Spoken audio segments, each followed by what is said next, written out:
Muy bien. Buenas tardes con todos y con todas. ¿Cómo están? Mi nombre es Cruz Silva, soy coordinadora del área Justicia Viva del Instituto de Defensa Legal.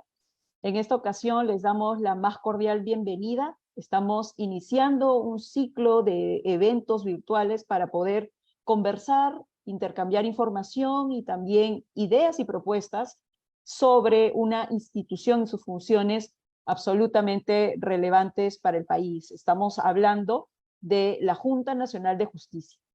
En este primer evento virtual vamos a conversar sobre lo que es el proceso de selección de magistrados y magistradas. Como ustedes conocen, la Junta Nacional de Justicia reemplaza al ex Consejo Nacional de la Magistratura y desde su creación la idea es centralmente no cometer los mismos errores, poder enfrentar similares retos y poder tener nuevos propósitos con cara al acceso a la justicia en nuestro país en esta nueva temporada de este sistema de selección. Estamos siendo acompañados en este evento por tres muy interesantes profesionales. En primer lugar, el doctor Avelino Guillén. Él, como ustedes saben, es ex fiscal supremo, conocido por su actividad en diversos casos de acceso a la justicia, de violaciones de derechos humanos, entre ellos el juicio respecto de Alberto Fujimori. También estamos siendo acompañados y acompañadas por Úrsula Indacochea. Ella es coordinadora en la organización que trabaja en Washington, Due Process of Law Foundation, es experta internacional y también una colega peruana dedicada a lo que es independencia del sistema de justicia. Y también nos acompaña el doctor Álvaro Másquez. Él es integrante del Instituto de Defensa Legal y un especialista en materia de los derechos de los pueblos indígenas y de los derechos de la naturaleza. A través de estas tres perspectivas, la perspectiva anticorrupción, la perspectiva de derecho internacional de derechos humanos y la perspectiva intercultural y de defensa del medio ambiente, vamos a conversar justamente sobre lo que necesitamos para un mejor proceso de selección de magistrados y magistradas. Y así, la primera pregunta que vamos a desarrollar es sobre cuál es la importancia de la Junta Nacional de Justicia en el escenario actual para nuestro país. Los ponentes van a desarrollar sus comentarios alrededor de 10 minutos cada uno y quienes estamos participando del Zoom y de las redes sociales, lo que vamos a hacer es escribir nuestras opiniones y nuestras preguntas, nuestras consultas, ya sea en el chat del Zoom o a través de las mismas redes. Vamos a dar inicio así a este evento. Nuevamente quiero darle la bienvenida y el agradecimiento al doctor Avelino Guillén, con quien vamos a comenzar esta primera ronda. Bienvenido, doctor Avelino Guillén. Muchas gracias por participar. Creo que tiene que habilitar vuestro micro.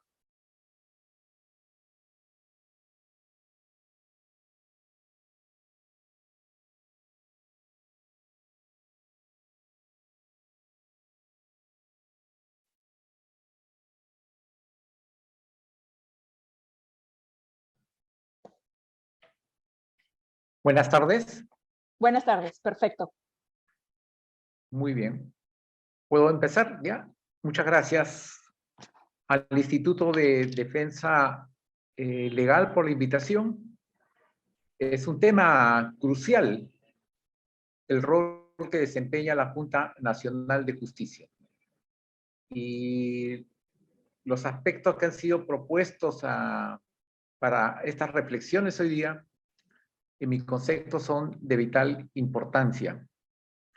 Todos queremos que la Junta Nacional de Justicia realice una buena labor, que sea una labor exitosa, que corrija los errores del pasado y podamos contar con una institución lo suficientemente seria que sea una garantía para el país. Ahora bien, contestando la primera interrogante, debo señalar que el proceso de selección y nombramiento de magistrados y magistradas, en mi concepto, debe ser la actuación más importante a cargo de la Junta Nacional de Justicia. De todas las funciones que tiene, yo pongo el acento en este proceso de concurso, en este proceso de selección de magistrados de todas las instancias. Este procedimiento debe ser absolutamente transparente, debe ser irreprochable, impecable, neutral, con participación activa de la ciudadanía, de la sociedad civil. No se puede llevar a cabo un concurso a espaldas de la ciudadanía. No se puede desarrollar un concurso sin la difusión adecuada de las convocatorias y los procedimientos que se están llevando adelante. Dentro de la administración pública debe ser el trámite más importante, el concurso más importante, o sea, porque los jueces y fiscales van a tener en sus manos asuntos muy importantes y son funcionarios de primer nivel que van a ser responsables de la justicia en el Perú.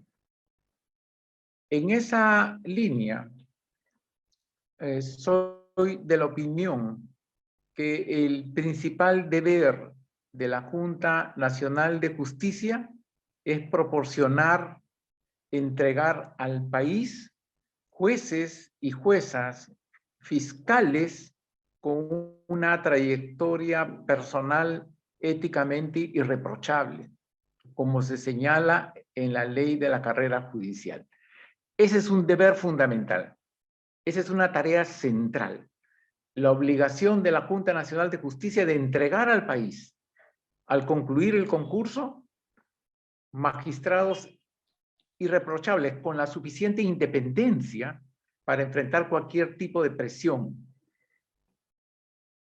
Jueces y fiscales que actúen con independencia e imparcialidad, que estén al servicio del país y no de grupos políticos ni de grupos de poder. En consecuencia, la tarea de la Junta Nacional de Justicia no es sencilla.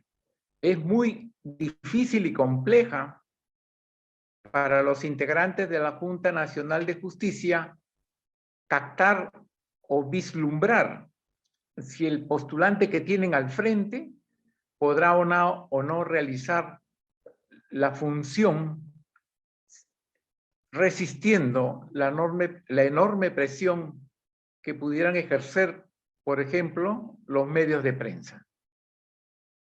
Porque los candidatos los postulantes presentan un currículum y en ese currículum se proyecta una imagen. Y en base a esa imagen, a esa proyección, a ese perfil, se le asigna un puntaje, va a un cuadro de méritos. Pero ¿ese es realmente el postulante? ¿Conocen a profundidad los integrantes de la Junta Nacional de Justicia de quién se trata? ¿Quién es el candidato? Ese es el problema fundamental. Por eso yo vengo señalando en diversas intervenciones que es fundamental que la Junta Nacional de Justicia conozca quién es realmente el postulante. Para ello debe contar con un adecuado reglamento de concursos para la selección y nombramiento de magistrados. Lo que yo vengo señalando es que a través de su currículum el postulante proyecta una imagen que vean de él esa imagen. Pero muchas veces no se conoce realmente el otro lado del candidato, el otro lado del postulante, y esa debilidad se tiene que superar. Porque después nos damos con el resultado de que se ha nombrado a una persona equivocada, dejando de lado a otros postulantes. En consecuencia, se tiene que trabajar intensamente en ese aspecto. La información que proporciona el postulante para ello debe ser contrastada, corroborada y verificada por la Junta Nacional de Justicia. La Junta Nacional de Justicia debe apuntar a la utilización de mecanismos o procedimientos de selección más transparentes, con adecuada publicidad que apunte a motivar una real e intensa participación de la ciudadanía, que brinde información que contribuya, de ser el caso, para una mejor selección de magistrados. Seamos sinceros en señalar, se han llevado adelante en el 2021, ahora último también, algunos concursos, los primeros concursos por parte de la Junta Nacional de Justicia. ¿La ciudadanía ha seguido esos concursos? ¿Ha habido participación de la ciudadanía? ¿Cómo se ha expresado la ciudadanía? No se puede, o sea, la Junta tiene que publicitar sus concursos, tiene que dar a conocer los pasos que está siguiendo y cómo van los concursos. No puede llevarse adelante un evento de esta magnitud sin la debida publicidad, sin la participación de la ciudadanía, de la sociedad civil. Tiene que haber un diálogo en ese sentido. En concreto, los procesos de selección y nombramiento deben garantizar la designación de aquellas personas más calificadas, competentes, con una trayectoria profesional irreprochable, que le permita un ejercicio independiente de la función judicial o fiscal, con solvencia y legitimidad.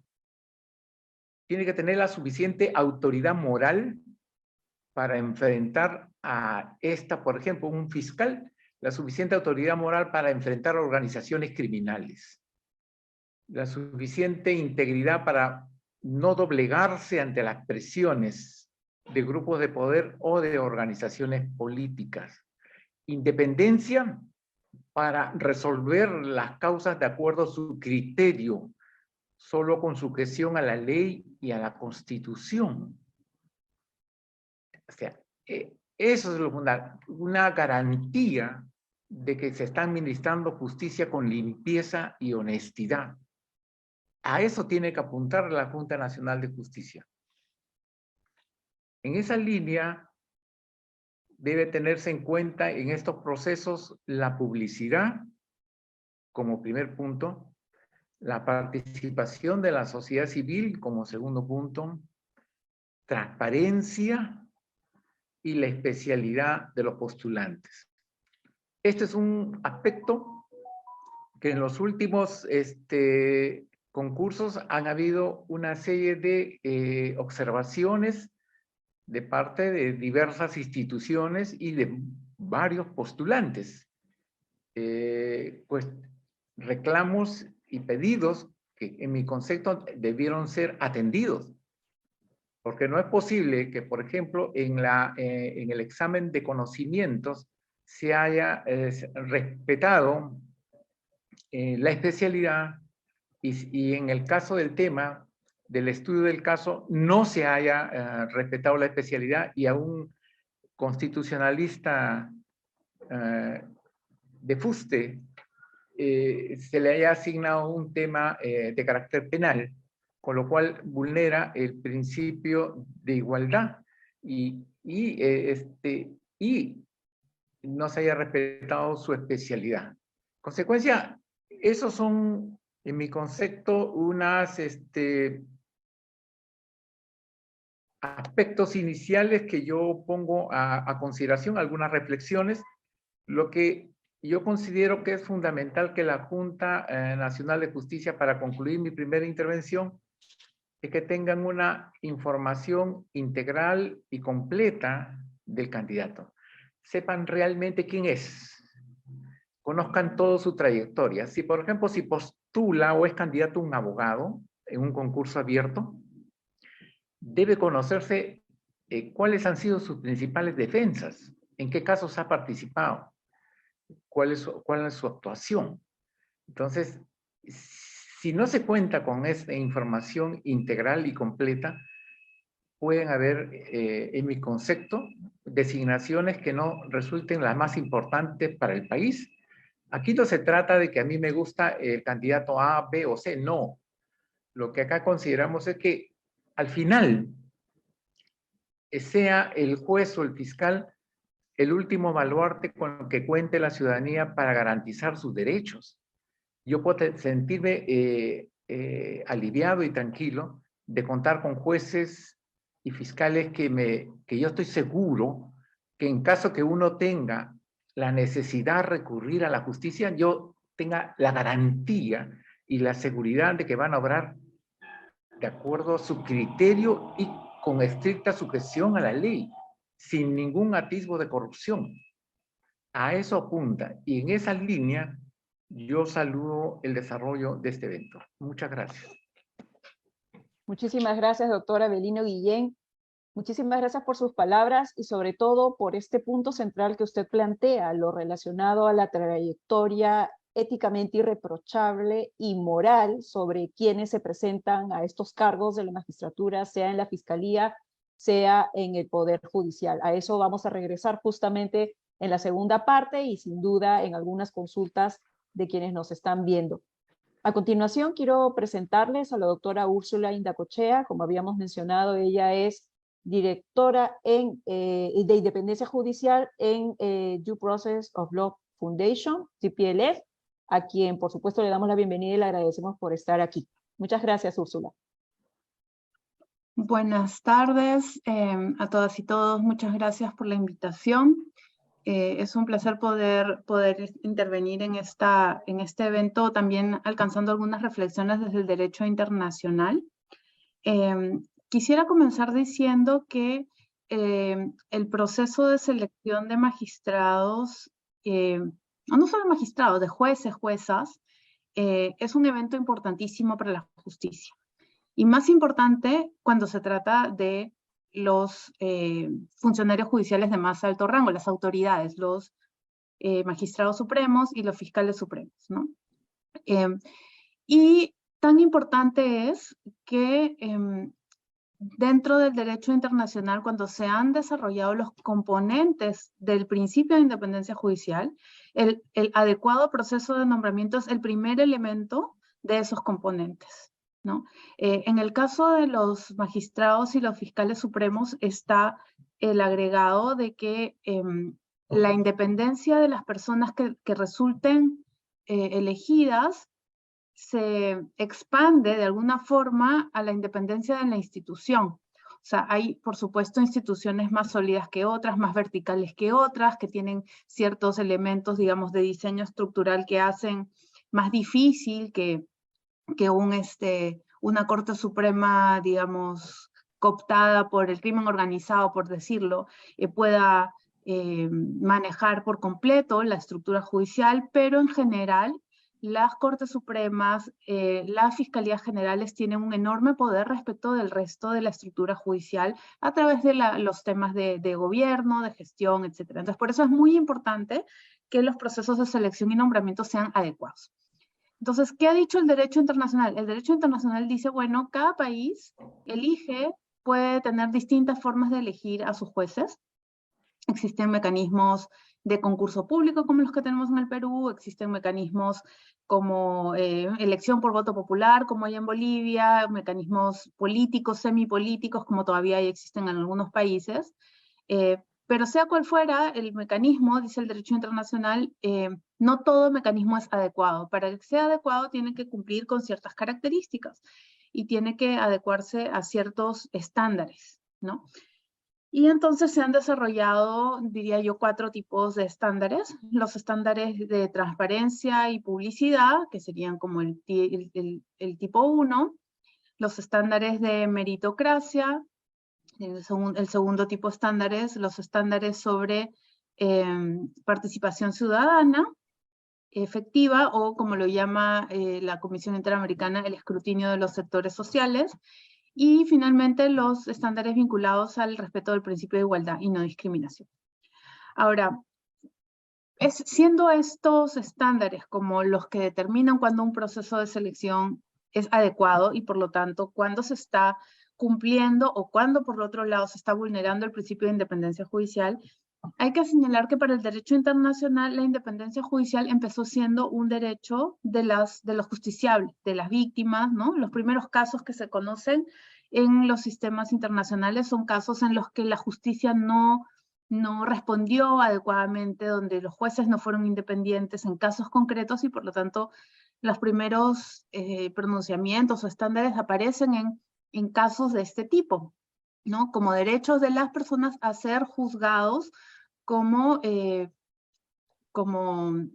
por autoridades judiciales, por autoridades jurisdiccionales o fiscales, competentes, independientes e imparciales. Esa es como la fórmula que aparece en los convenios internacionales y también en las sentencias de la Corte Interamericana y en los pronunciamientos también de la Comisión Interamericana.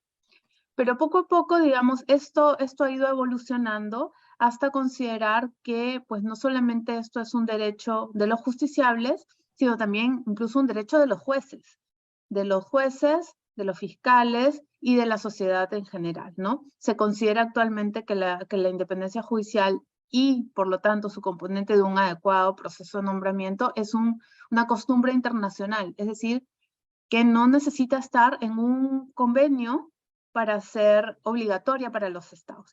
Y esto, ¿qué cosa tiene que ver con la Junta Nacional de Justicia? Pues que en el Perú, la Junta Nacional de Justicia es el órgano del Estado encargado de esta función, incluso de la función de elegir a las máximas autoridades judiciales, cosa que en otros países no está dentro de ninguna junta, ni ningún consejo judicial, ni ningún consejo de la judicatura, sino que todavía algunos lo siguen teniendo en manos de sus órganos políticos. En el Perú, yo creo que eso es un avance, tener la elección de los fiscales supremos, de los magistrados supremos en manos de un ente autónomo y no del Congreso, por ejemplo, es un avance. Y eso significa que la Junta puede comprometer la responsabilidad del Estado peruano si no cumple adecuadamente esta función, ¿no?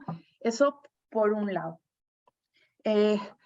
Otra cosa que también tengo que contarles es que, bueno, existe pues este principio de independencia judicial y este componente que es el adecuado proceso de nombramiento, pero en los procesos de nombramiento también intervienen otra serie de derechos que a veces nosotros nos olvidamos que están vinculados a este tema, a este suceso tan importante que es la elección de operadores jurisdiccionales, y son los derechos, el derecho de acceso a la información pública, ¿no? Porque la elección de autoridades judiciales y fiscales es un asunto de interés público y por lo tanto los ciudadanos tienen el derecho de conocer las reglas, los resultados, los antecedentes y la documentación en general que se posea, a menos pues que estemos en un supuesto de afectación a la privacidad, a la vida privada. Y por otro lado, el Estado tiene la obligación de proporcionar, de dar publicidad a esa información, ¿no? Entonces sería, digamos, desde ese punto de vista contrario a los estándares, que las reglas con las que se evalúa no fueran públicas. Ya hablaremos en la segunda parte qué pasa, por ejemplo, con los protocolos de entrevistas, que son parte de las reglas con las que se evalúa una parte de estos concursos, que son las entrevistas. Entonces tienen que ser reglas públicas y tienen que estar públicas de manera clara, de manera completa y de manera oportuna y efectiva. Y accesible, perdón. Otro derecho también que está involucrado es el derecho a la participación en asuntos públicos, que es un derecho que está en la Convención Americana sobre Derechos Humanos en el artículo 23.1. Y esto, aunque los estándares de derecho de independencia judicial no lo han desarrollado debidamente, o más que debidamente, no lo han desarrollado ampliamente, ¿no? Es un derecho que también interviene y que se traduce en que el Estado tiene que establecer espacios para que la sociedad civil participe. No es que la sociedad civil pues tiene que meterse por la rendija donde puede y como puede, sino que el proceso, el diseño del proceso tiene que tener espacios para la participación de los ciudadanos, y esos espacios tienen que ser espacios que no sean que no reduzcan la participación a un mero rito o a una formalidad, ¿no? Como en algunos países pues dicen, bueno, entonces como las entrevistas son públicas, entonces ya puede participar la ciudadanía. Bueno, la ciudadanía, una cosa es mirar y otra cosa es participar, tener la capacidad de influir, ¿no? Si, por ejemplo, nos dan un plazo de 2 días para presentar tachas, evidentemente esa participación no va a poder ser efectiva. Si nos dan un pool de 400 candidatos y 5 días para que la sociedad civil diga lo que piensa sobre ellos, va a ser muy difícil que la sociedad civil pueda hacer un escrutinio debido, adecuado de los antecedentes de esas personas, sobre todo si no, eso no va acompañado con una adecuada publicidad de sus antecedentes. Entonces, el derecho a participación ciudadana exige que el Estado ponga espacios institucionalizados para la participación y que tengan las características de ser no formales, sino efectivos, no solamente en cuanto al plazo que se les da, sino también al momento en el que están colocados, ¿no? Les pongo como un ejemplo, en el caso de la elección de Tribunal Constitucional, que no es una elección que estuvo al cargo de la Junta, pero es un buen ejemplo. Allí la etapa de tachas era puesta en un lugar, en un momento del proceso en el que pues no se conocía casi nada de los antecedentes de los candidatos, ¿no? Y no más adelante en el proceso, cuando ya había más información, informes de Contraloría, etcétera, donde ya la ciudadanía podía plantear con más elementos sus objeciones. Y bueno, hemos hablado del derecho a independencia judicial, el derecho a acceso a información pública, el derecho a participar, y también está otro derecho, por ejemplo, el de tener un recurso efectivo. Y el derecho a un recurso efectivo es un derecho de todos los ciudadanos a que cuando existen actuaciones que incumplen, digamos, o que lesionan derechos, ya sea derechos constitucionales o derechos legales, exista un remedio, un mecanismo para hacerlos cumplir. Y si los procesos de selección tienen unas reglas, son reglados, pues no son un sorteo, no son un proceso altamente discrecional, sino más bien se tiende a lo opuesto, a que sean altamente reglados, pues si esas reglas se incumplen, tiene que haber alguna forma, algún remedio frente a ese incumplimiento que pueda ser activado no solamente por los candidatos, sino también por los ciudadanos. Y finalmente quisiera mencionar otros 2 temas que también intervienen, que son dentro del derecho a la igualdad y no discriminación, está lo que conocemos como paridad de género, o más bien representación equitativa. Me parece que es un término más adecuado, porque no solamente es desde una perspectiva de género, sino de una perspectiva también multicultural, y desde digamos, interseccional, que pues las cortes, los poderes judiciales deben poder reflejar la diversidad de la sociedad, y todas las personas deben tener derecho a ser evaluadas de forma equitativa, de forma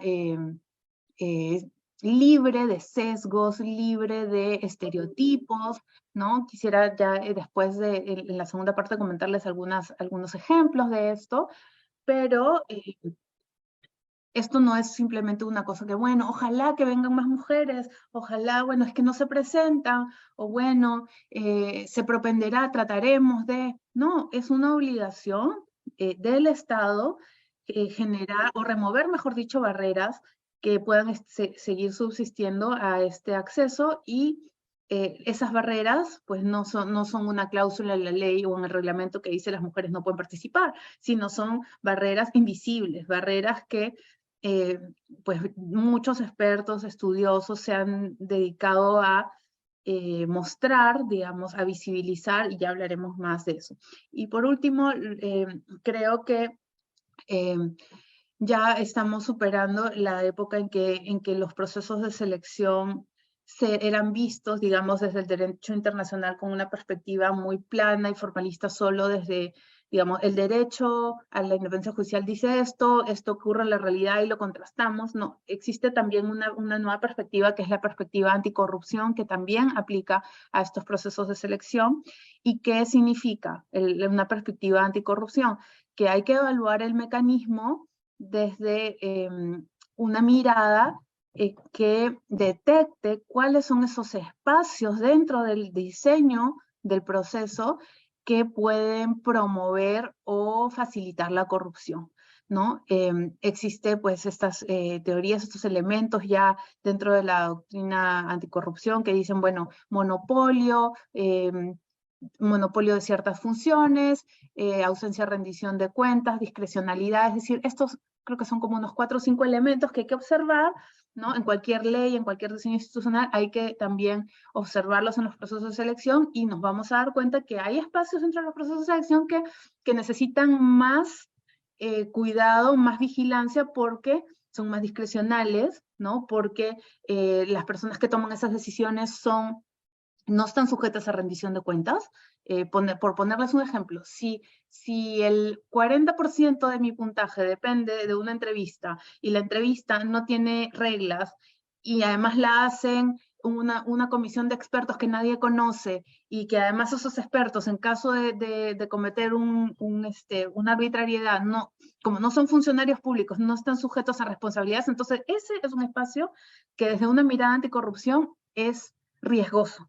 Entonces, eso significa mirar estos procesos de selección desde esta mirada que también es una mirada del derecho internacional porque también es una obligación del Estado y por lo tanto de sus órganos como la Junta Nacional de Justicia poder detectar y analizar sus propios procedimientos desde esta perspectiva. Entonces, lo dejaría por ahí y bueno, seguimos conversando en la segunda parte. Muchísimas gracias, Úrsula Indacochea. A continuación, desde la perspectiva de pueblos indígenas, interculturalidad y derechos de la naturaleza, va a participar Álvaro Másquez. Álvaro Másquez es integrante del área de pueblos indígenas del Instituto de Defensa Legal y además es, por supuesto, un experto en relación a acceso a la justicia en materia de estos derechos. Bienvenido, Álvaro. Muchas gracias por tu participación. Muchas gracias a ti, Cruz, por la invitación y además a Abelino y Úrsula por las reflexiones que creo que enmarcan bien la discusión. Precisamente creo que ya estamos casi a 3 años desde que la Junta Nacional de Justicia entró en funciones y es bueno realizar un balance de su trabajo precisamente desde la óptica en que evaluemos cómo se ha transformado o no se ha transformado la magistratura en nuestro país. Precisamente yo quería compartirles, como señalaba nuestra compañera Cruz, la perspectiva de la interculturalidad y también de la protección a la naturaleza desde el trabajo de la Junta Nacional de Justicia. Lo primero que hay que decir es que a la fecha estamos frente a un problema grave que no ha logrado ser contenido. Entonces, las acciones que se han venido articulando desde el sistema de justicia en materia de lucha contra la criminalidad ambiental y la violencia contra los pueblos indígenas no han dado ningún resultado que sea mesurable. Por el contrario, durante los últimos años hemos visto cómo ha crecido aceleradamente la violencia contra los pueblos indígenas y contra la naturaleza en nuestro país. Entonces, cuando uno ve esto desde una perspectiva de política criminal, lo que estamos viendo es que las acciones del gobierno o del Estado peruano en general, para contrarrestar la criminalidad ambiental no están surtiendo efecto. Solo como dato de contexto, en el Perú, durante el año 2021 y 2020, se ha incrementado hasta un 30 o 35% la tasa de deforestación que existe con relación a años anteriores. Y esto no solamente se explica por la pandemia de coronavirus, sino sobre todo por la ineficacia de las autoridades estatales en contrarrestar lo que era previsible. En un contexto de pandemia, las actividades ilícitas incrementan sus ganancias e incrementan su presencia en el territorio. Entonces, ¿por qué no está funcionando el proceso de selección y nombramiento de magistrados, tanto en el Poder Judicial como en la Fiscalía, en los asuntos que están relacionados con la protección del medio ambiente y de los pueblos indígenas? Es muy sencillo, parafraseando una conversación que tenía con Cruz hace unos momentos, hace unos días, es básicamente porque cuando se trata de la selección de magistrados, jueces o fiscales, no se, digamos, se cuentan con principios, pero no con criterios que determinen la idoneidad de los magistrados y de las magistradas para el acceso a sus cargos. Ustedes pueden revisar cualquier plantilla de convocatoria que presenta un fiscal o un juez que aspira a un nombramiento o a un ascenso, y el único momento en que está presente el componente intercultural es cuando le preguntan si hablan la lengua originaria. Y como se imaginarán, la gran mayoría no lo hace. Entonces, y digamos, ya ha pasado mucho tiempo para que nuestra visión sobre la interculturalidad se reduzca a lo simplista que es hablar un idioma originario. Está perfecto para combatir las barreras de acceso a la justicia que nuestros jueces y fiscales hablen un idioma originario, pero la verdad es que la gran mayoría no lo hace y que la perspectiva de interculturalidad no exclusivamente se dirige al idioma que tú hablas o a la zona donde trabajas, sino es toda una comprensión que está fallando. Y lo quiero mencionar, por ejemplo, y creo que es el espacio más grave, desde la Fiscalía. En la Fiscalía, en los casos que en el IDL hemos tenido, digamos, el honor de poder trabajar en estos años, lo que presenciamos es un fenómeno de hiperfragmentalización de las especialidades fiscales. Entonces, cuando se recibe una denuncia ambiental, por lo general la denuncia ambiental no, digamos, no se trata de una persona pues que destruye los bosques porque les parece incómodos, sino porque hay estructuras criminales económicamente solventes que están detrás funcionando. Y en estos casos, cuando hay estructuras criminales de este corte, podemos hablar de fiscalías de crimen organizado, fiscalías de lavado de activos, fiscalías incluso de corrupción de funcionarios, las propias fiscalías ambientales, ahora las recientemente creadas fiscalías, bueno, o adaptadas en derechos humanos e interculturalidad.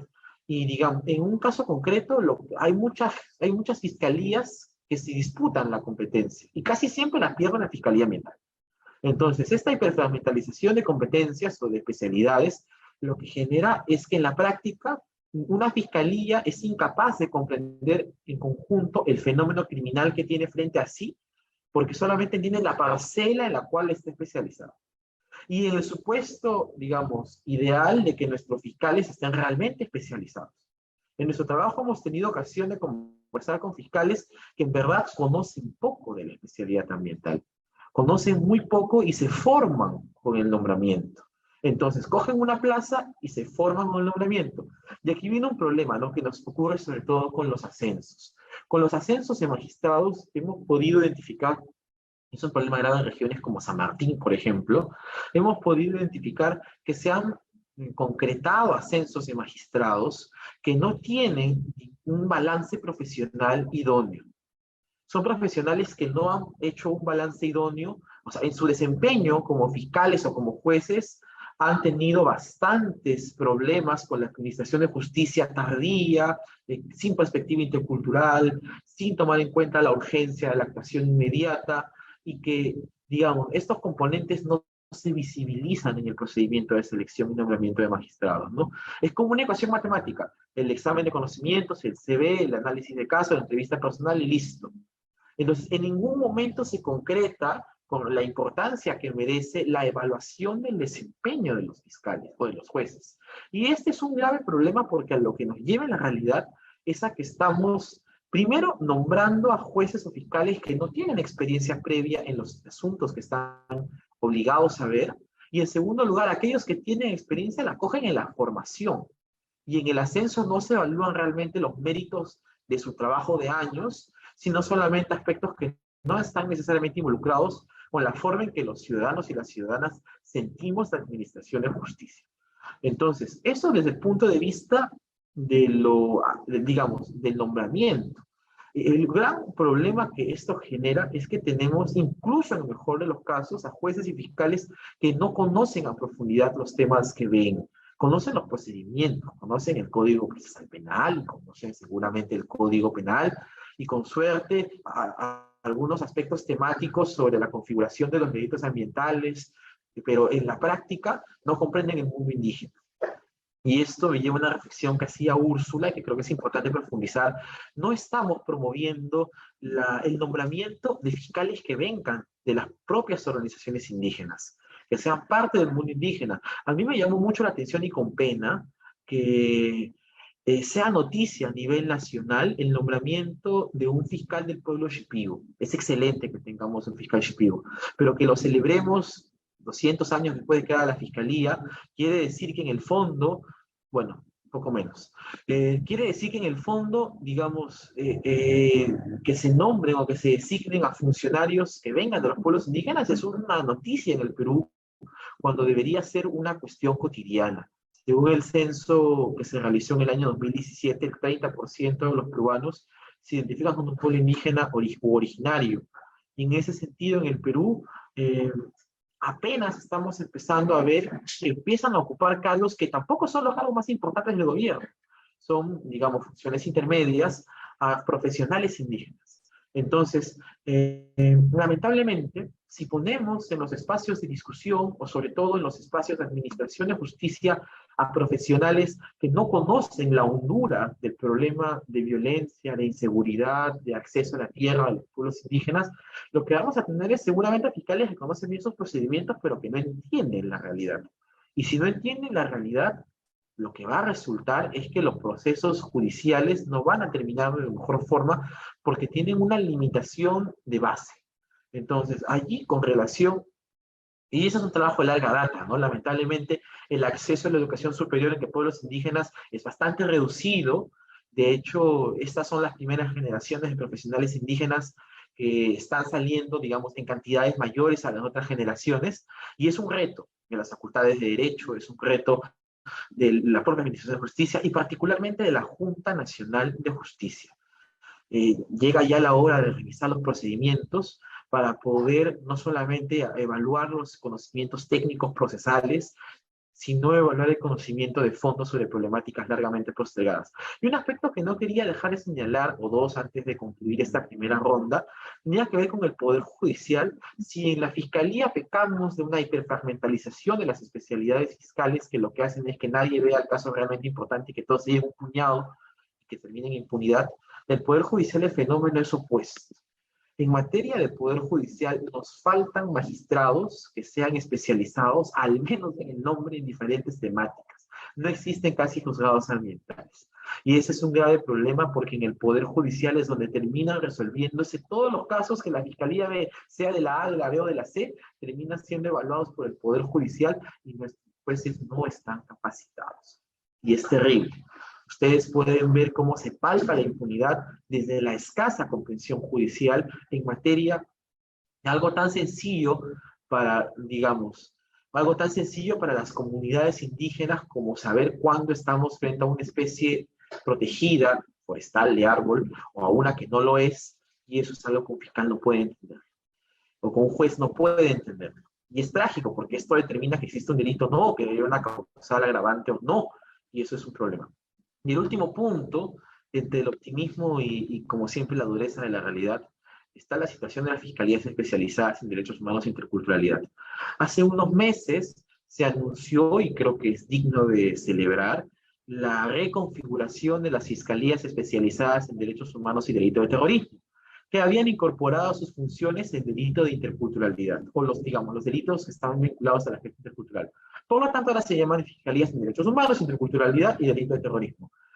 El gran problema es que, digamos, se le ha dado un puñado muy pequeño de casos vinculados a pueblos indígenas, las fiscalías especializadas en interculturalidad, que son básicamente los casos de defensores y defensoras de derechos humanos.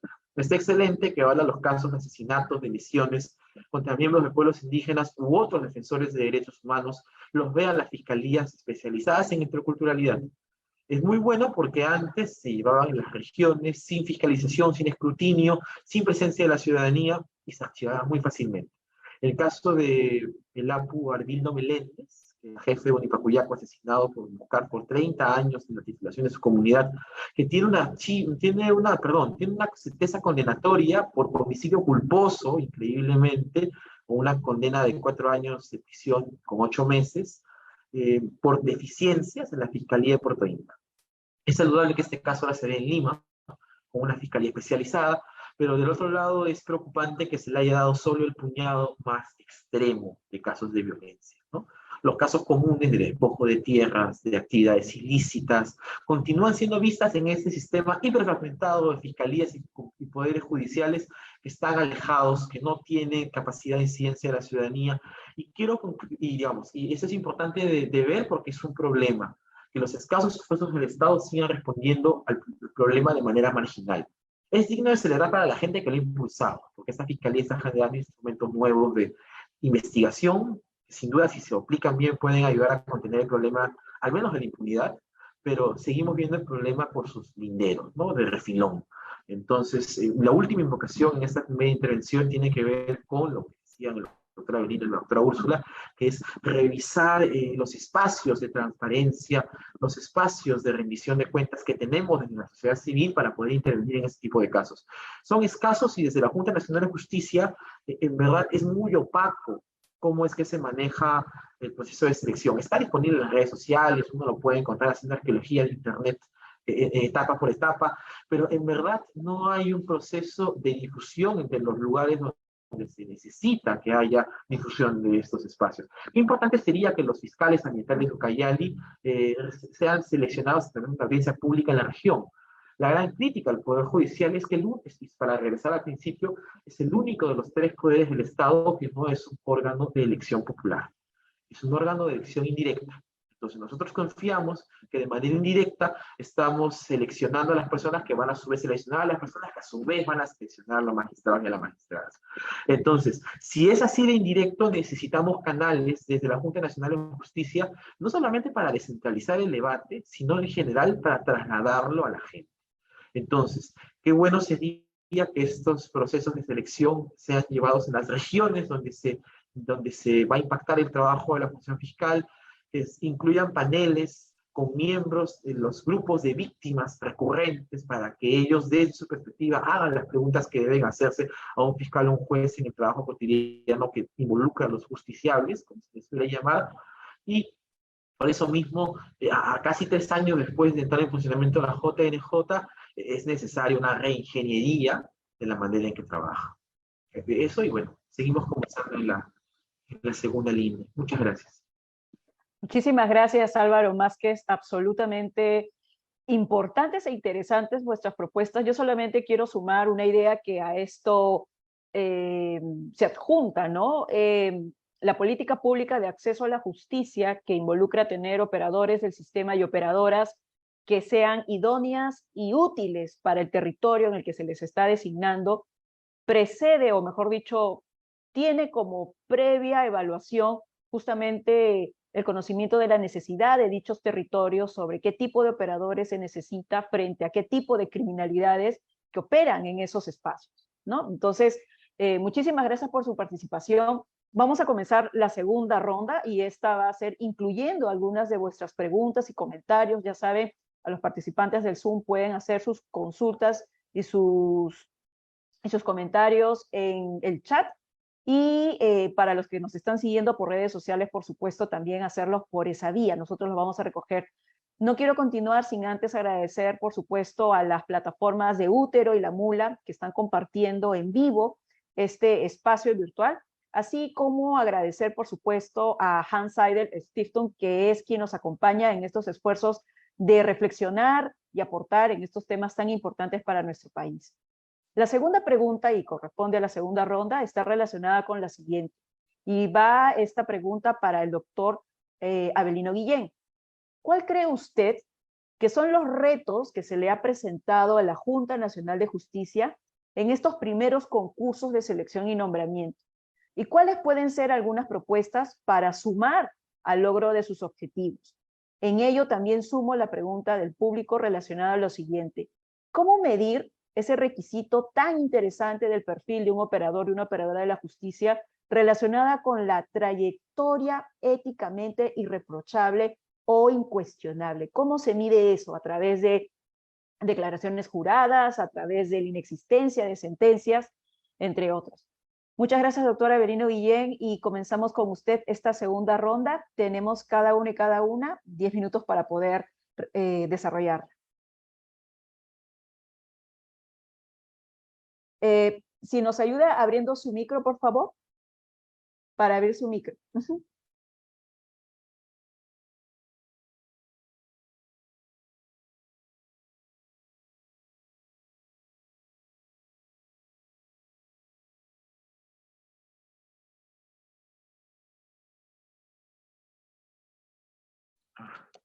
Perfecto. Ahora sí. Disculpe. No se preocupe, doctor Avelino Guillén. Reitero mi agradecimiento por la invitación a este evento tan importante y agradezco la oportunidad que se me brinda de compartir estas reflexiones con dos importantes especialistas que nos están brindando importante información sobre los temas planteados. Ahora bien, yo creo que para analizar y contestar la segunda interrogante es importante tener en cuenta cuál es el escenario actual en el cual se está desarrollando sus funciones la Junta Nacional de Justicia. ¿Cuál es el momento actual? Es importante tener en cuenta también. Este fin de semana, el sociólogo Sinesio López publicó en el diario La República un importante artículo, La judicialización de la política, donde hace una fotografía de lo que viene ocurriendo actualmente. Es importante evaluar y tener en cuenta esa opinión que contribuye al debate público. Existe un alto número de denuncias y procesos penales por delitos de corrupción. Ahora, la función política, la actividad política tiene como principal punto el formularse denuncias mutuamente. Hay un alto número de denuncias y ahí se ve la intención de pretender influir en los jueces y los fiscales con la finalidad de obtener un resultado en un sentido determinado. Esto es, las diferencias políticas ahora no se están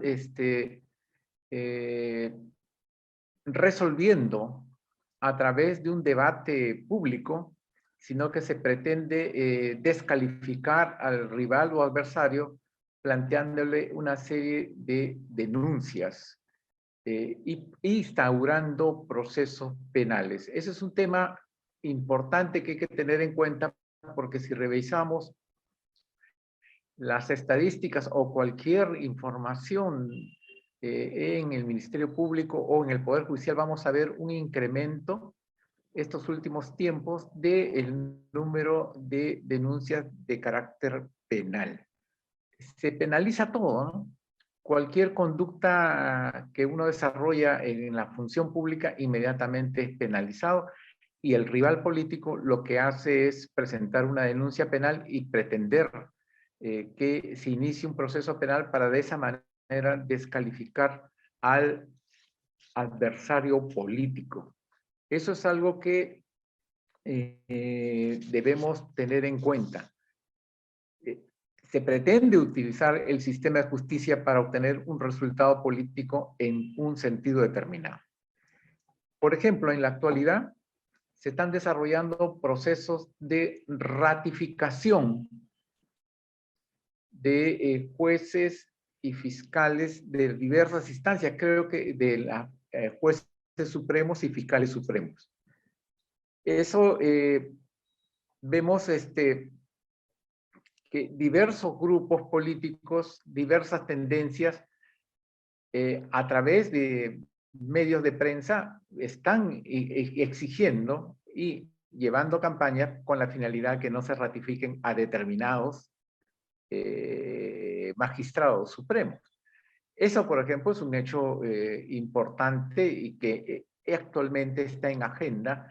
Creo que las entrevistas son el próximo mes y se tiene que definir la situación de jueces y fiscales supremos. Entonces, el clima no es pacífico, es una situación muy delicada, una situación de enfrentamiento permanente y al medio, en el centro, se encuentran los jueces y fiscales. En esa disputa entre bandos en la disputa entre bloques o grupos políticos. Eso es como una reflexión inicial que yo quería, considero que es importante tener en cuenta. El segundo punto, es públicamente conocido que los políticos y grupos de poder siempre han querido controlar el sistema de justicia. Esa parte, yo ingresé a trabajar en el sistema de justicia hace más de 40 años. Y ya ahí se conocía de diversos grupos políticos que tenían el control del sistema judicial. Un control absoluto. Ellos siempre se han buscado tener injerencia en los nombramientos de jueces y fiscales. Lamentablemente, en el Perú, lo único que crece sostenidamente es la corrupción y que tiene, lamentablemente, como principales responsables a los políticos. Y como eso es así, a los políticos les interesa controlar a los jueces y fiscales que van a juzgar los hechos en los cuales ellos se encuentran involucrados. Por eso es la necesidad de tener el control, el manejo, la injerencia en los procesos de selección y nombramiento de jueces y fiscales. Siempre ha sido así, permanentemente. En la época de Montesinos y Fujimori, con mayor razón, ¿no? El manejo y la manipulación del sistema de justicia. Entonces, existe una permanente amenaza sobre el Poder Judicial y el Ministerio Público de ser capturados o controlados por organizaciones políticas. Hoy, la tarea impostergable actual es la defensa de la independencia del Poder Judicial y del Ministerio Público. Ese es el rol, esa es la tarea fundamental de la Junta Nacional de Justicia hoy. Contribuir en la defensa de la independencia del sistema de justicia. ¿Y cómo contribuye la Junta? Proporcionando, entregando al país jueces independientes, lo suficientemente sólidos, indoblegables, que no van a poder ser manipulados, ni intimidados, ni manejados por los grupos de poder, ni por los partidos políticos. Y esa es responsabilidad de la Junta Nacional de Justicia. Por eso sus procesos de selección tienen que ser lo suficientemente serios, neutrales, pulcros, impecables, sin cuestionamientos. ¿Por qué la Junta no puede discutir algunos aspectos de selección? ¿Por qué no informa a la opinión pública de cuál es el perfil de jueces que ellos están buscando, de jueces y fiscales? El no trabajar con la publicidad y la difusión de sus actividades es muy peligroso.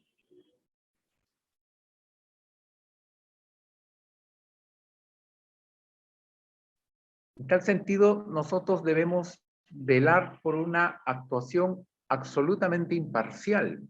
Eso es lo que tenemos que buscar.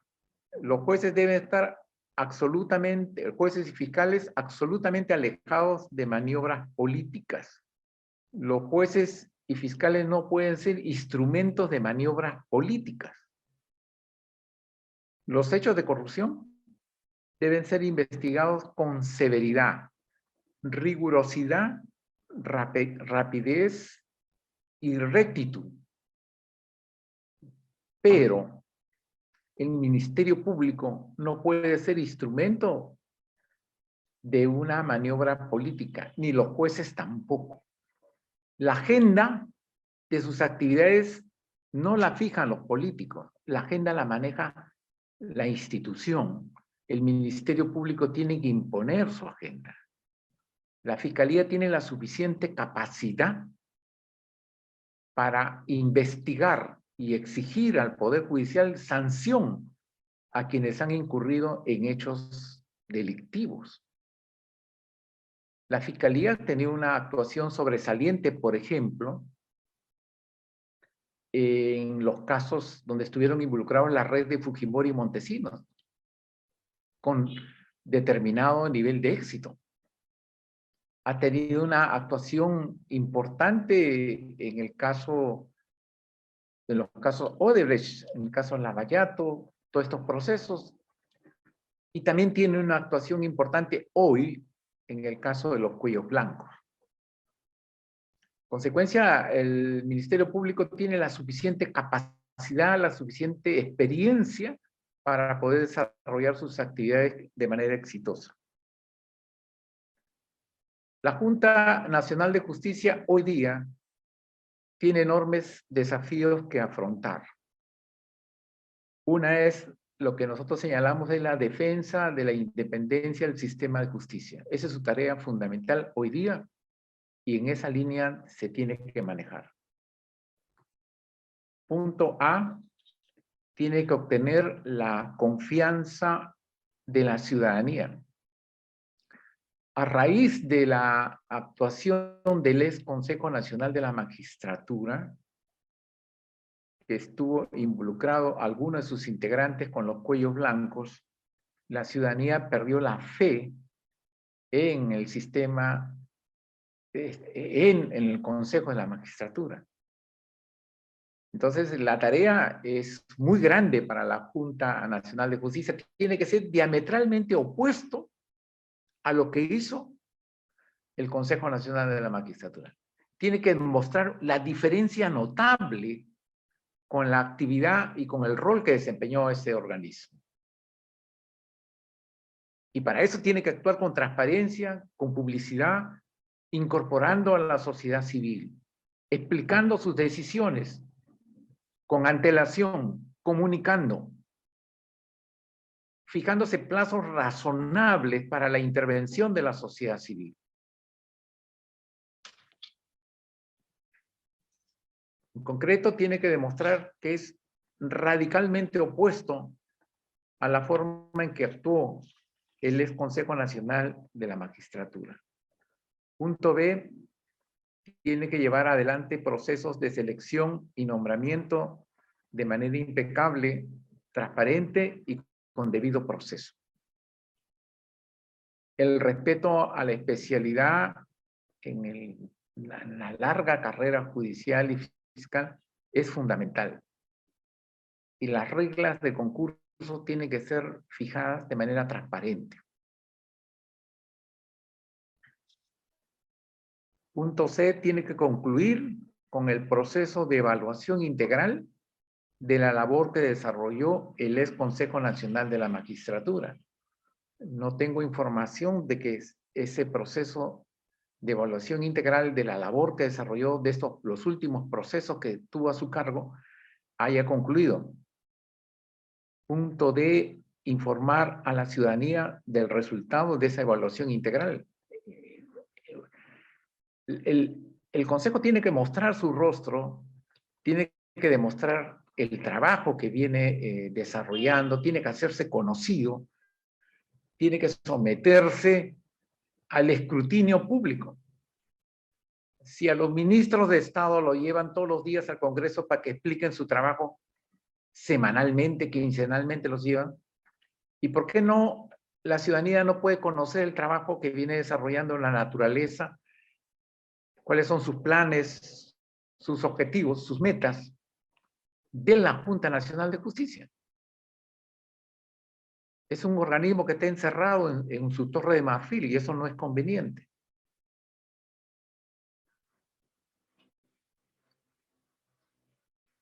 Tiene que convocar a la sociedad civil a un diálogo amplio para analizar las fundadas cuestionamientos, observaciones que se han formulado en relación a los últimos procesos de selección. Yo soy una persona con fe y tengo esperanza.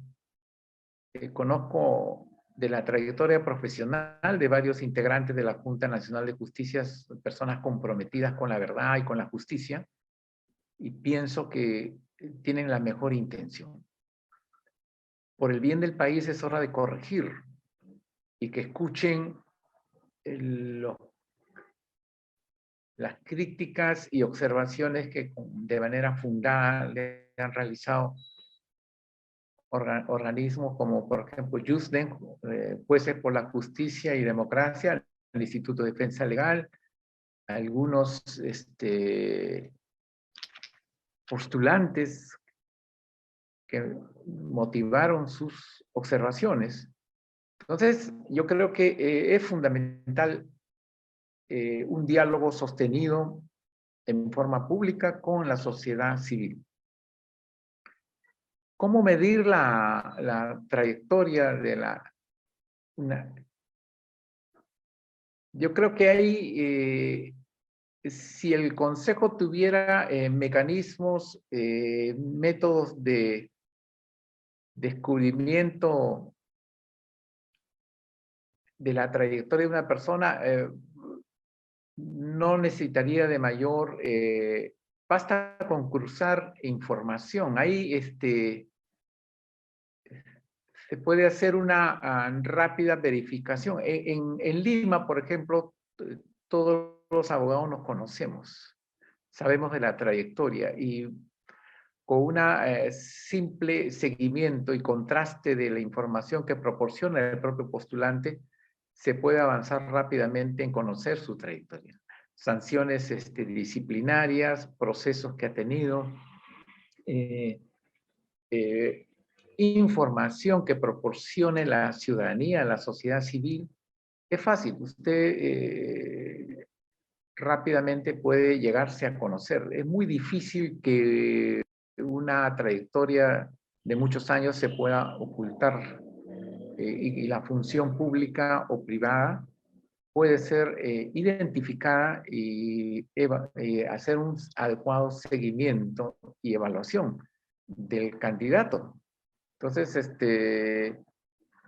yo creo que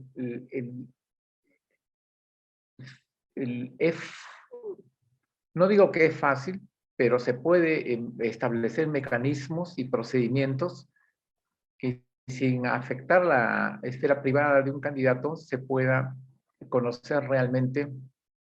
Por ejemplo, si yo tengo determinado nivel de ingresos y tengo un nivel de vida que no es compatible con ese nivel de ingresos y tengo muchos viajes a Europa, entonces obviamente hay una explicación que dar, ¿no? Y así hay una serie de cosas que se puede identificar. Pero es fundamental contar con jueces y fiscales intachables. Eso no es negociable y no puede ser de decir vamos a ver más adelante, no. Eso es punto fundamental, punto crítico que se tiene que tener en cuenta. Muchas gracias. Muchísimas gracias, doctora Avelino Guillén. Vamos a continuar con Úrsula Indacochea siguiendo esta segunda y última ronda relacionada a cuáles son los retos que presenta la Junta Nacional de Justicia en estos años de funcionamiento, así como cuáles pueden ser algunas propuestas centrales para lograr estos objetivos. Quiero sumar a vuestra intervención, Úrsula, la siguiente pregunta. ¿La elección de magistrados por votación popular sería para todos los niveles de jueces y fiscales o no? Ahí quizá nos puedas ayudar a conocer cuál ha sido este tipo de propuesta de elección en algunos otros países a los cuales acompañas en el fortalecimiento de su independencia. Muchas gracias, Úrsula. Adelante. Bueno, voy a comenzar con esa última pregunta porque es bien específica sobre la elección por voto popular. La elección por voto popular existe en América Latina solamente en Bolivia para las altas cortes. Todas las altas cortes se eligen por voto popular y se eligen por voto popular a la misma vez. Se renueva en la misma votación popular la Corte Suprema, el Tribunal Constitucional, el Tribunal Agroambiental y el Consejo de la Magistratura. Y esa elección por voto popular está precedida de una preselección, o sea, no todos van a la balota, digamos, a la cédula de votación, sino solamente van aquellos que han superado una evaluación, que en el caso de Bolivia la hace la Asamblea la Asamblea Legislativa Plurinacional, o sea, un órgano político, ¿no? Esto tiene muchos problemas, por supuesto, y solamente se ha hecho 2 veces, ya están el próximo año por hacer la 3ª vez, y el balance ha sido muy negativo. Por muchas razones, pero básicamente yo creo que es un tema técnico que tiene que ver con que la preselección la hace un órgano político y un órgano político se comporta políticamente, no muy técnicamente que digamos. Y lo segundo es que la elección por voto popular no premia el mérito. O sea, las personas que son elegidas y que tienen más votos no necesariamente son las mejores, son las que tienen más conocidos, las que tienen mayores redes de influencia, mayores redes de apoyo, y etcétera, ¿no? Y quienes suelen ser esas personas, suelen ser las personas que tienen un trabajo más público, un trabajo cercano a los partidos políticos, ¿no? Nunca las mujeres, nunca los indígenas, ¿no? Entonces, eso genera muchos problemas y yo creo que es contrario a los estándares, en ese tipo de estándares de mérito. Ahora, hoy hay otros países que lo tienen en el mundo. Estados Unidos elige jueces y elige fiscales por voto popular de los niveles digamos, más bajos de los estatales, no los federales. Y bueno, por decirles, el 4 de julio fui al desfile 4 de julio y básicamente en vez de ser el desfile para 4 de julio era el desfile de los candidatos a la fiscalía, ¿no? Con sus autos, con sus banderitas, Entonces, y también lo tiene Suiza, entiendo, para algunos juzgados cantoneses, pero pues no es un sistema extendido y no es un sistema que cumpla con el estándar de mérito, me parece, al menos si no está presidido de una preselección técnica muy rigurosa. Entonces yo no lo recomiendo para ninguno de los niveles. Y ahora, respecto a cuáles son los retos. Yo creo que existen 2 tipos de retos. Los retos políticos, porque la Junta Nacional de Justicia es un actor político de alguna forma, en un sentido amplio, y esos retos políticos los ha reseñado muy bien el doctor Avelino Guillén: recuperar la confianza, mostrar a la ciudadanía que digamos, hemos superado, que esta Junta Nacional de Justicia es una cosa distinta que el CNM, y también nombrar personas que puedan resistir presiones políticas. Pero existen también otros retos que son los retos técnicos, y yo me quiero referir un poco a esos retos técnicos. Y uno de esos tiene que ver con una de las preguntas que se hicieron, que es cómo evaluar la intachabilidad, el perfil, el elemento de un perfil ético irreprochable. Bueno, les voy a hablar de los retos técnicos en general de este tipo de procesos de selección, y después voy a hablar de los retos técnicos que yo he notado en el Perú, desde mi posición, que por supuesto no es la que conoce al detalle los procesos. En general, todos los procesos de selección tienen etapas distintas, etapas de evaluación de distinto tipo. Algunas son más objetivas que otras. Los exámenes de conocimiento suelen ser más objetivos, ¿no? El otorgar puntajes a títulos, diplomados, maestrías, doctorados, artículos, libros, esos son espacios más objetivos, y tienen otros espacios menos objetivos, como las entrevistas o las evaluaciones de casos, por ejemplo, donde la calificación está más en la argumentación, etc. Entonces, un principal reto técnico es que los espacios, digamos, discrecionales tengan menos peso que los espacios objetivos. O en todo caso, objetivar un poco esos espacios, como las entrevistas o las evaluaciones de casos. Esto no puede ser del todo objetivo, porque también se necesita dejar un margen de apreciación para evaluar estos temas, como la independencia, por ejemplo, tener una vocación democrática, una vocación de respeto al Estado de Derecho, o una sensibilidad al género, o tener un perfil ético irreprochable. Pero este aspecto tiene que ser lo suficientemente importante para ser determinante en la elección, pero no tanto como para que, digamos, una persona que tiene pocos conocimientos pueda volverse, digamos, uno de los primeros de la lista, justo por esta etapa que es más subjetiva. Entonces, Una manera de hacerlo es reglamentando las entrevistas, estableciendo parámetros, reglas claras, protocolos, que digan, por ejemplo, a estas personas se les va a tratar, que garanticen que las personas entrevistadas van a ser tratadas de forma equitativa. Es decir, que no a uno lo van a entrevistar media hora y a otro lo van a entrevistar 2 horas, ¿no? O que a uno le van a hacer las preguntas fáciles y a otro las difíciles, sino que hay preguntas generales sobre la trayectoria, hay un tiempo establecido para responderlas, y que las preguntas que se les hacen pues no sean ¿qué le gusta más el ceviche o el arroz con pato? Sino ¿o por qué prefiere usted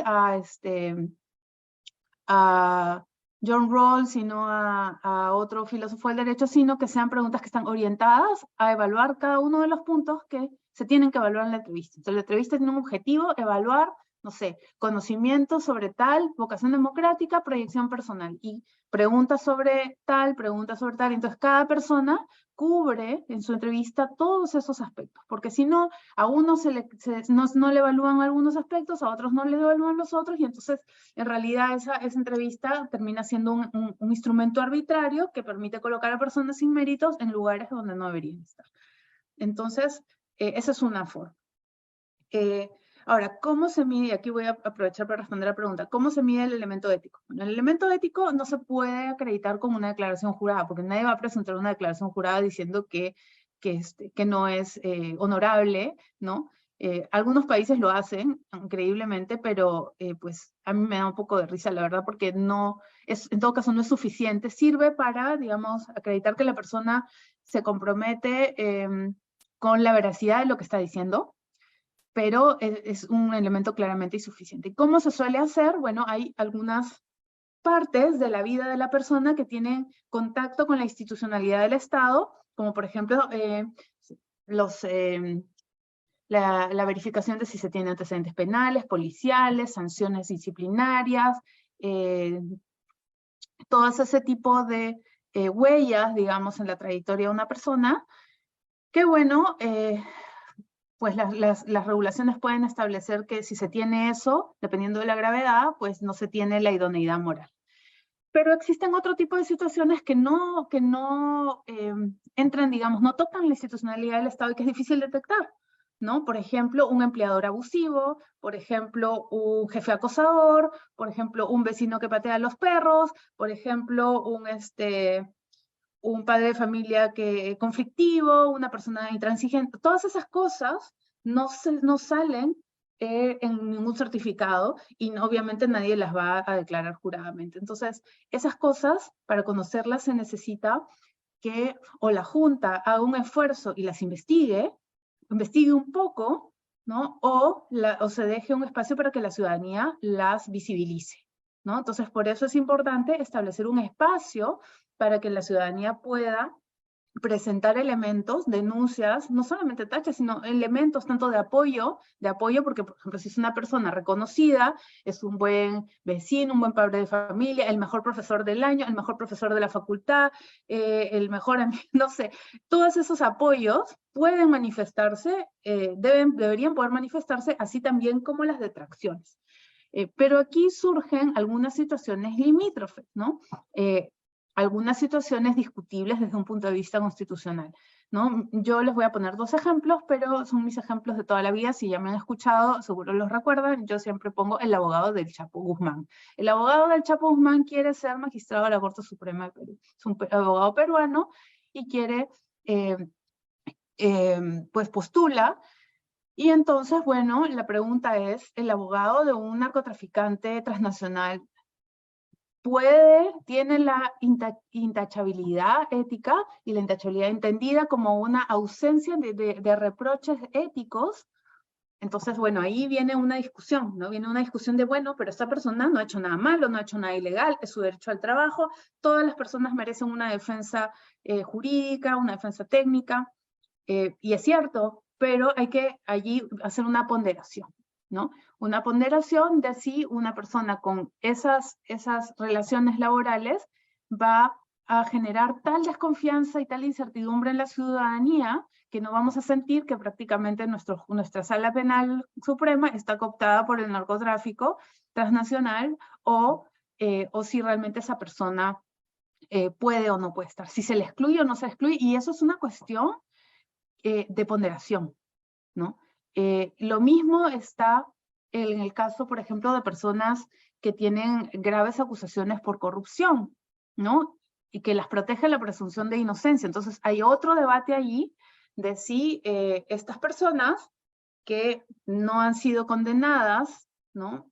Y dependiendo del estado, una simple denuncia policial es una cosa, y una sentencia de primera instancia es otra cosa, y una gravedad del delito, digamos, de, no sé, lesiones culposas porque empujé sin darme cuenta a una persona es distinto que narcotráfico, ¿no? Entonces hay una discusión ahí de, primero, si la presunción de inocencia le aplica a los procesos de selección, y segundo, si aplica de qué forma, ¿no? Entonces ahí, bueno, quizá me estoy yendo mucho como a la parte muy técnica, pero la presunción de inocencia es una regla dirigida a los jueces. Y esa regla significa, le dice a los jueces, mire, a esta persona tú, independientemente de los elementos de juicio, tú estás obligado a considerarla inocente, ¿no? Y esa obligación, aunque hayan videos, audios, lo que sea, esa obligación de considerar a una persona como inocente hasta que no exista una condena firme, protege un derecho. Está así porque protege un valor o un derecho, un valor, digamos, un derecho que encierra un valor, que es el de la libertad, ¿no? Entonces, la pregunta es, bueno, ese valor, ¿existe un derecho que proteger si aplicamos esa presunción de inocencia a un proceso de elección? Yo personalmente pienso que no, porque no existe un derecho a ser nombrado, ¿no? No existe un derecho a que me nombren, existe un derecho a participar en condiciones de igualdad. Eso no significa que, bueno, una persona que no, o que es absuelta, o que ha sido procesada por graves delitos y ha sido absuelta, eso no significa, como ustedes, si son abogados saben, no significa que los hechos no hayan ocurrido, y no significa que esa persona no haya realizado esos actos. Simplemente significa que, de acuerdo al estándar del sistema penal, esa persona no es penalmente responsable, pero el estándar, digamos, para un proceso administrativo sancionatorio puede ser diferente, y un estándar para una responsabilidad civil puede ser más baja, ¿no? Y un estándar para un proceso de selección puede ser diferente. Entonces, ¿qué peso le damos a la presunción de inocencia? ¿O qué peso le damos a este tipo de circunstancias que nos hacen no estar tan, digamos, no poder poner, digamos, las manos al fuego por una persona, para ponerlo en términos más, digamos, latos? ¿Qué peso le damos en un espacio como este, ¿no? Y allí hay que sopesar de nuevo el valor de la confianza de la ciudadanía, que es más importante, que esta persona, digamos, pueda participar, o es más importante que las personas que elijamos sean personas intachables y que la ciudadanía pueda confiar totalmente en ellas. Entonces ahí dependerá, digamos, de muchos factores, de la gravedad de la acusación, del grado de avance. Como digo, no es lo mismo una denuncia policial o un señalamiento en la prensa que un proceso que ya ha pasado por el escrutinio de un fiscal, que ya ha pasado por una acusación, que ya ha pasado por un escrutinio judicial, ¿no? Entonces, esos tipos de situaciones tienen que verse caso por caso, pero la Junta Nacional de Justicia o cualquier órgano evaluador tiene que tener al menos ciertos criterios generales, o si quieren decirlo como su jurisprudencia, su línea jurisprudencial sobre esos temas. Estos son desafíos que existen. Ahora, un desafío enorme para la Junta Nacional de Justicia, y yo creo que ahí se mezclan un poco los desafíos políticos con los desafíos técnicos, es que tiene que procurar que su proceso sea lo mejor posible para que no nos encontremos en la situación en que después tienen que sancionar o tienen que iniciar investigaciones sobre personas que ellos mismos han nombrado por hechos que ellos mismos debieron haber detectado cuando estuvieron haciendo los procesos de selección. Y me refiero, por ejemplo, quizás a situaciones como las que se dieron con la autoridad de control, ¿no? Que estaban a punto del nombramiento, y pues hay hechos que generan dudas, que generan desconfianzas, ¿no? O personas que pueden ser nombradas en un proceso de selección y que finalmente después se conocen hechos que pues es como decir, se me pasó un poco la pelota por entre las piernas. Debí haberlo notado, debí haber visto si esta persona en su Twitter era un misógino, si decía, tenía comportamientos racistas, porque ¿de quién es la carga de revisar eso? ¿Es la carga de la sociedad civil o es la carga de la Junta? ¿no? Y el último desafío, creo yo, es el de promover la participación y el nombramiento de mujeres en estos cargos, sobre todo en los altos cargos. Y esto, como lo decía en la primera intervención, no es una cosa de, bueno, pues la ley dice que es igualdad y no se presentan las buenas, no se presentan. Bueno, sí, es cierto, las buenas no se presentan, pero a veces las buenas sí se presentan y tampoco quedan. Y eso tiene una explicación, y eso no es como las mismas colegas que tienen estudios de género se han dedicado a visibilizar. Eso no es simplemente porque pues, no logran demostrar sus méritos. Eso tiene mucho que ver con la forma como se describen los méritos en los procesos de selección. Como decía el doctor Guillén, no está muy claro qué personas están buscando, ¿no? Yo diría que no está claro qué personas están buscando, pero lo que sí está claro es que la forma en cómo se describen los méritos nos hace pensar que están buscando a un hombre, a un varón, y no a una mujer. ¿Y por qué? ¿No? Por ejemplo, porque en los puntajes, al momento de establecer puntajes, se le puede dar un peso excesivo a la cantidad de maestrías, a la cantidad de libros, a la cantidad de artículos, lo cual es muy bueno que un juez tenga artículos, pero lo que sí sabemos es que los hombres tienen más, como no se tienen que dedicar a las labores de cuidado, pueden acumular más posgrados, pueden acumular más libros, pueden acumular más artículos académicos y por lo tanto pueden obtener más puntos, ¿no? Entonces, ¿eso está mal? ¿Cómo equilibramos? Bueno, no significa que eso no tenga ninguna importancia, significa que no hay que darle una importancia efectiva, que hay que ponerle un tope, que no hay que hacerlo, no hay que abrir la brecha tanto de manera que una persona que tiene 50 artículos pueda tener 50 puntos, sino que una persona que tiene, digamos, hasta, no sé, 10, 12, 8, no sé, el número que ustedes quieran, obtenga un máximo y que ese máximo pueda ser alcanzado también por las mujeres, ¿no? Otra cosa es no contar la experiencia como número de años. El tiempo pasa, pero no necesariamente los conocimientos pasan por nosotros. El tener 10, 15 años de experiencia no significa que yo sea un mejor candidato, porque si es que esa experiencia no se traduce en aprendizaje.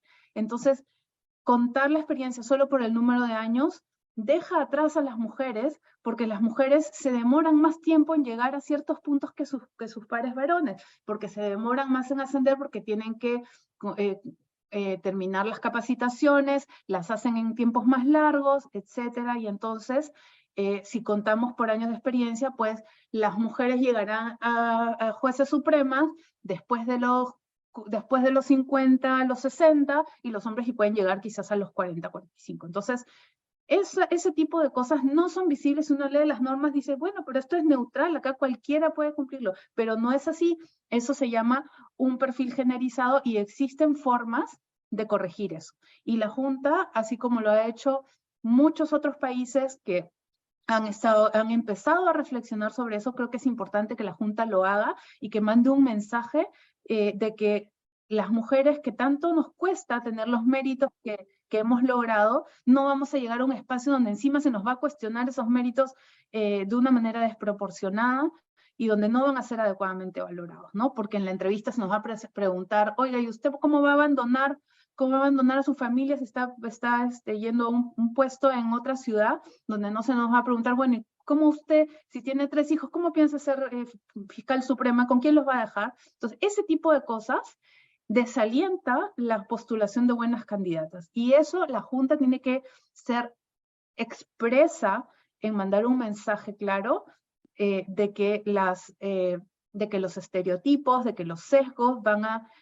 ser eliminados en la mayor medida posible, para que para que podamos tener el orgullo de ser como otros países vecinos que tienen ya más del 30% de sus cortes, de sus altas cortes, ocupadas por mujeres. Entonces, bueno, yo dejaría por ahí el tema de los desafíos. Muchas gracias. Muchísimas gracias, Úrsula. Hay una pregunta del público y hablan sobre si existen experiencias respecto a selección de magistrados con perspectiva de género. El siguiente evento de este ciclo de eventos justamente es sobre el género y el acceso con igualdad a la carrera de la magistratura. Si tenemos un tiempo al final, de repente Úrsula nos puedes comentar algo sobre ello. Lamentablemente estamos corriendo con los tiempos, el tiempo siempre es ingrato. pero en todo caso los vamos invitando ya para ese evento que es el próximo martes, y vamos a tener expertas internacionales como nacionales. Va a estar la doctora Janet Yaja, integrante de la Comisión de Justicia de Género del Poder Judicial. Va a estar Diana Portal, también investigadora sobre estos temas, así como María Dolores Niño, que es directora del Observatorio de Justicia y Derechos de Ecuador. A continuación, para comentarnos sobre cuáles son los retos y cuáles son las propuestas para la Junta Nacional de Justicia desde una perspectiva intercultural, tenemos a continuación la participación de Álvaro Másquez. Muchas gracias, Álvaro, por estar con nosotros. Muchas gracias, Cruz.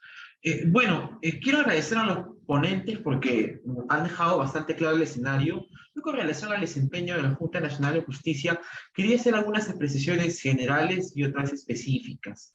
La primera, y lo repito una vez más, es que el sistema de justicia, digamos, el Poder Judicial y todos los organismos satélite que forman parte del sistema de justicia, son aquellos que no resultan de la elección popular, y esto lo había señalado hace un momento, sino que es un mecanismo indirecto de selección, ¿no? Nosotros, a través de intermediarios, terminamos de alguna forma impactando en las personas que se designan.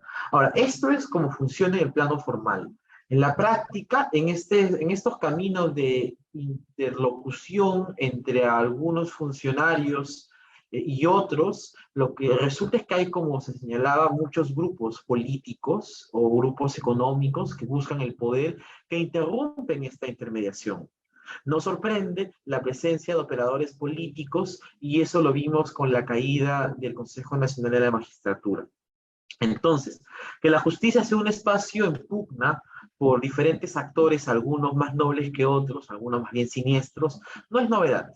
No es novedad que haya grupos políticos, empresariales interesados en cooptar los órganos del sistema de justicia, y en ese contexto es que la Junta Nacional de Justicia nace, digamos, auspiciosamente, tratando de llevar a la ciudadanía confianza en que hay forma de reestructurar la forma en que se designan a nuestros jueces y fiscales en todo el país. Entonces, el primer gran reto es el de poder democratizar frente a la ciudadanía el enorme poder que tiene la Junta. Entonces, yo sé que la Junta hace sus esfuerzos por poder transparentar, publicitar el trabajo que realizan, pero en perspectiva, la sociedad mayoritariamente desconoce siquiera la propia existencia de la Junta. Hay que volver bastante al principio. Si la gente no conoce cómo se administra, digamos, la gente conoce a los jueces y a los fiscales. Si la gente no conoce el engranaje institucional que se esconde detrás de jueces y fiscales, en verdad no vamos nunca a llegar a los niveles de rendición de cuentas, de transparencia, de participación ciudadana, de los cuales hemos hablado en esta noche.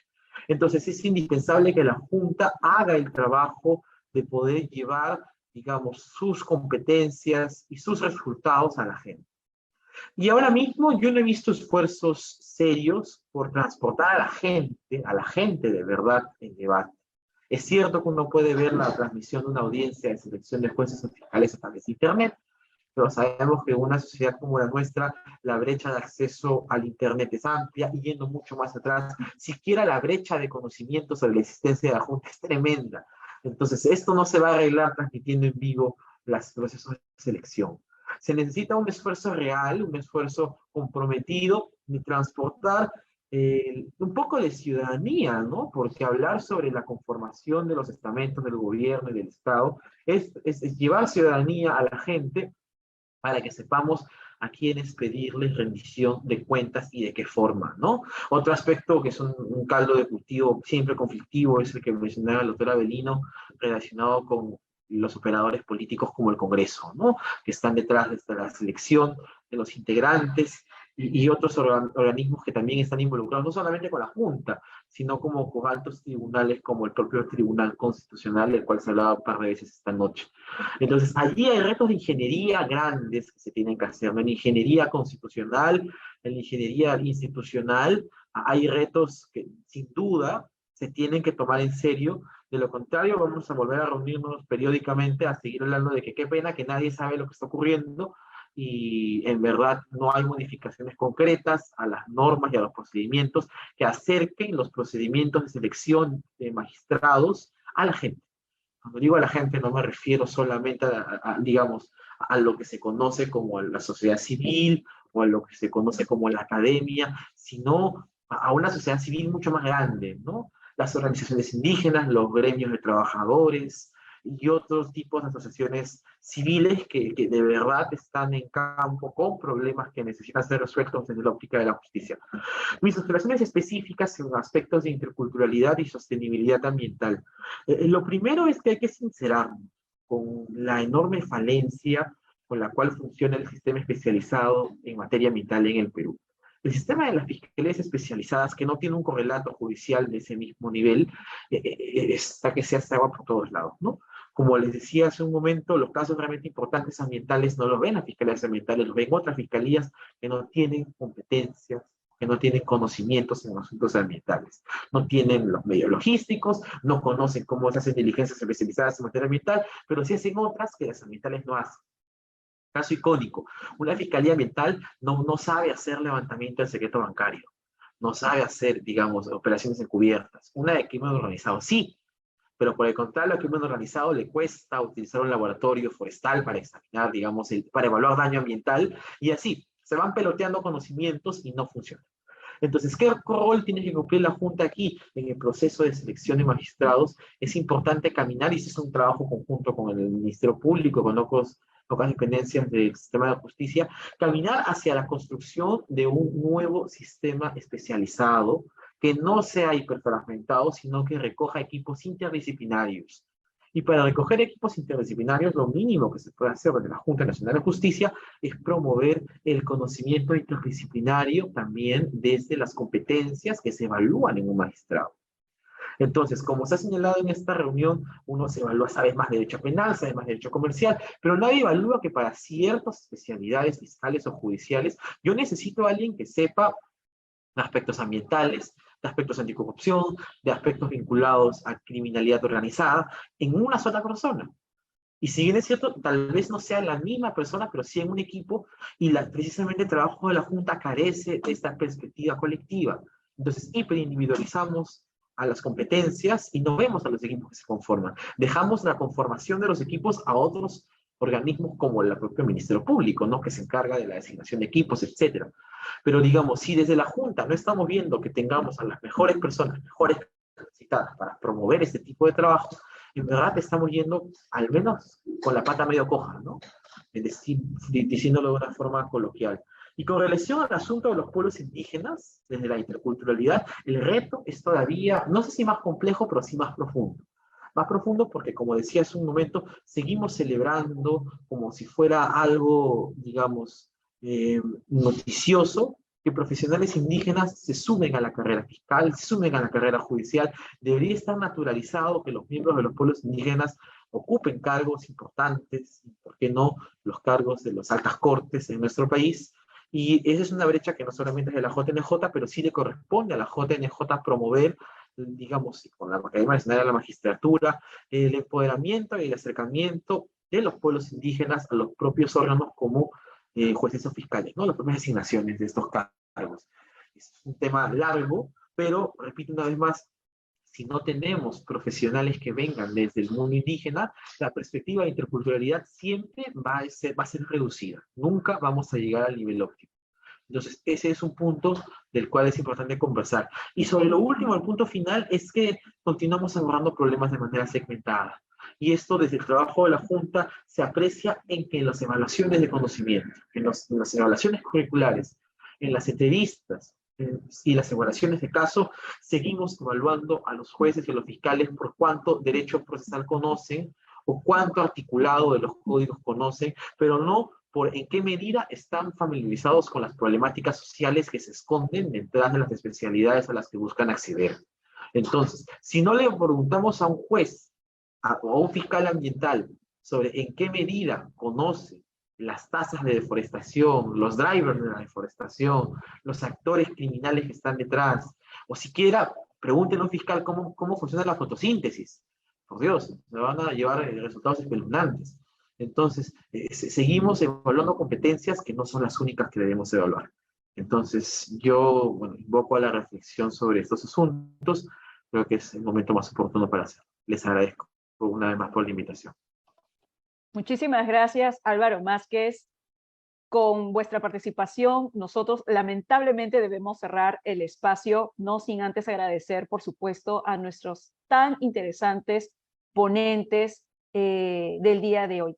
Solamente para recordarlos, damos un agradecimiento profundo al doctor Avelino Guillén, a la doctora Úrsula Indacochea y al doctor Álvaro Másquez, que desde las perspectivas anticorrupción, derecho internacional de los derechos humanos e interculturalidad y derechos del medio ambiente, han identificado retos, preocupaciones, reflexiones sobre lo que tiene adelante por hacer la Junta Nacional de Justicia a fin de proveernos de operadores y operadoras de la justicia a favor de nuestros derechos.